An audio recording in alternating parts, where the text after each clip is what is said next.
At some point through this video, I'll tag people. If I mention you and you're a creator on a book that I enjoy, consider yourself tagged. I may tag you out loud, like right now. Robert W. Hickey.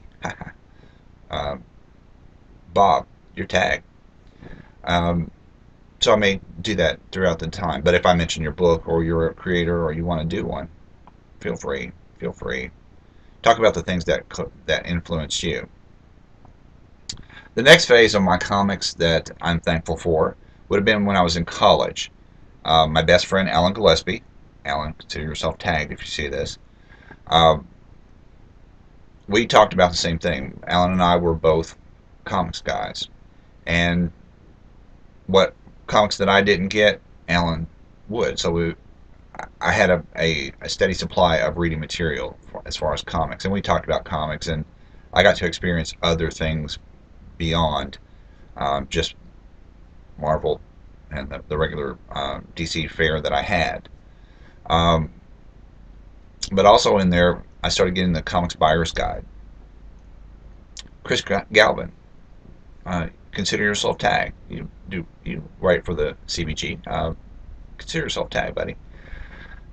um, but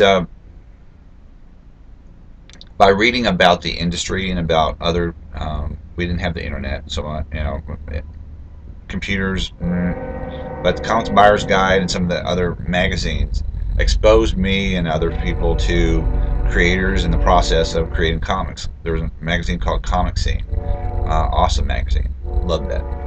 And uh, but through the Comics Buyer's Guide, the CBG, I started um, reading about other books, other companies, other things coming out, and so I had a steady stream of news. I had a subscription, of course, and that just sort of that shored up some of the gaps of things that I didn't know. So that by the time I left college, I knew about other independents. A big one for us was ElfQuest. We were involved. Alan and I were both involved in ElfQuest fandom as writers and artists, and that got us active. That was an outlet for our imaginations. And well, we liked the Teenage Mutant Ninja Turtles by Eastman and Laird, and I liked Megaton Man by Don Simpson, and other books that just sort of they attracted me to them. Not just because they were independent, but because of sometimes it was because of that outlet, that creative outlet. And when I left college, I got into APA5. And one of the things about APA5 was that several people, several creators, had just left APA5 about the time I came into it, and were the starting group that worked on Dark Horse. That's founded Dark Horse. Mike Richardson, Randy Stradley, Randy Emberlin, Chris Warner, my buddy Chris Warner. Consider yourself tagged if you see this, Chris.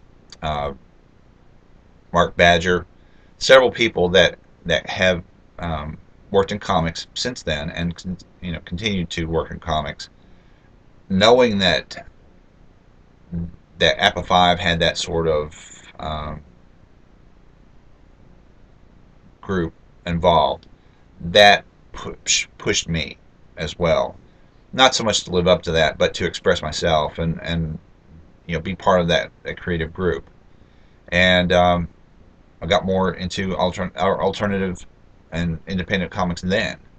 And at that point, when I started being involved in a comic book store, I started going to Chicago Comic Con. I've been to science fiction comics, or science fiction conventions, and I knew some of the people that were doing books like Arrow Comics, Randy Zimmerman, other people who were involved in those, who are still producing comics and artwork to now, and writing as well. And But by going to conventions, I started meeting some of the people who were involved and who were creating comics that I enjoyed. And that's where I met Francesco. Um, I met him in a portfolio line, getting ready, I think, to show samples to Neil Posner from DC. I had some Gary Barker, uh, Justice Society um, pages that I had inked. And Gary, consider yourself tagged if you see this. Francesco was working for Innovation, and he talked to us, and my friend Mark was Mark Hester, again tagged. Mark was a penciler and an inker, still is. And anyway, seeing Francesco from then to now, he was good then, he's awesome now.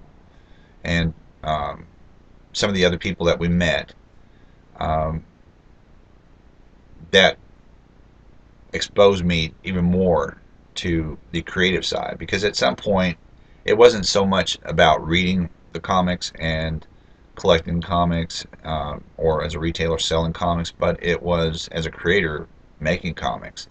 That's when somewhere in there I started to understand that I could do this as well.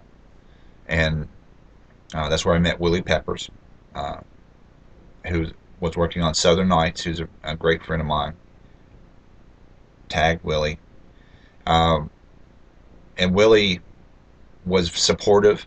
Um, he still is to this day. I call him Pap.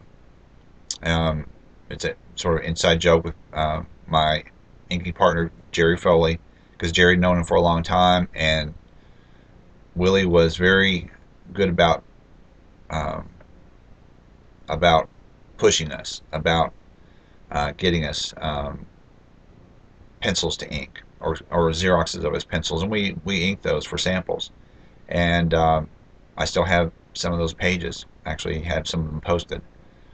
But seeing the results and seeing what could happen uh, really, uh, again, pushed up Jerry and myself to create, to ink. We did some fan comics. We did some small press stuff, very small press. I did a little book called Malcolm. It was an anthology, and um, it basically was just collaborations, and that was the whole thing, was collaborating with other people as a writer, as a penciler, as an inker. Um, I mean, I I had fun, and that's part of about the thing about doing comics.